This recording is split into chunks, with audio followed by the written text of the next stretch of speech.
When I came here, I was actually at the point that I was pretty sure this school was my last stop before dropping out of school before I turned 16. I was sure that I was not going to continue my education in any way.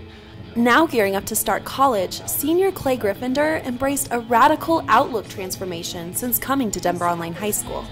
So at my old school, it was like one of the top schools in the district, and it was considered kind of like a prestigious school, and I thought it was really cool to be in it. But then over time I just realized that the teachers just weren't really like invested in me personally. They were just kind of invested in test scores and in like results overall. So I was starting to feel just really discouraged, and I even started to feel pretty severely depressed at that point. And I think it was probably the first day that I came here that the turning point happened. I think it was the teachers, especially Nadia Coleman. Like, she just was so invested in me personally, and every time that I would come in, she was like talking to me, and not just about school, but about my life as a whole, about like plans, and was totally respectful of the limits that I was setting, but still saying like, I know that you can push yourself if you want to. And I think it was just like exactly what I needed to hear.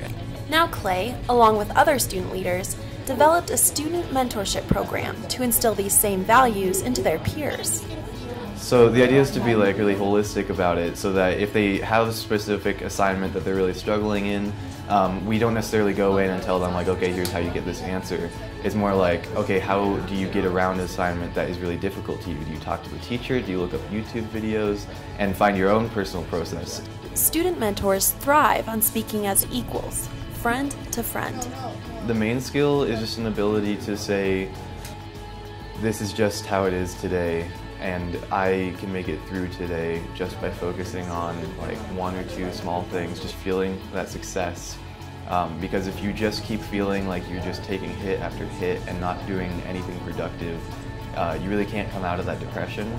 And it's not necessarily that like you start working on school and all of a sudden you're going to feel automatically better, but by working on school, you aren't just digging yourself further into this ditch. I think honestly it also is about having a support system and knowing who your support system is, and at this school it's everybody. Because at the end of the day, test scores don't drive success, relationships do. I was that kid who was, during depression, I was thinking, those people who get out of depression are just lucky. Like there's no real factor to it. And being one of those people now, I can look back on myself and be like, well, you were wrong. Like there's no luck involved. It was because I was trying. I was like looking for the good in everything and trying to find any way out of it, even though it was extremely dark and all that. And I think just sharing that message with people is really what gets me up in the morning.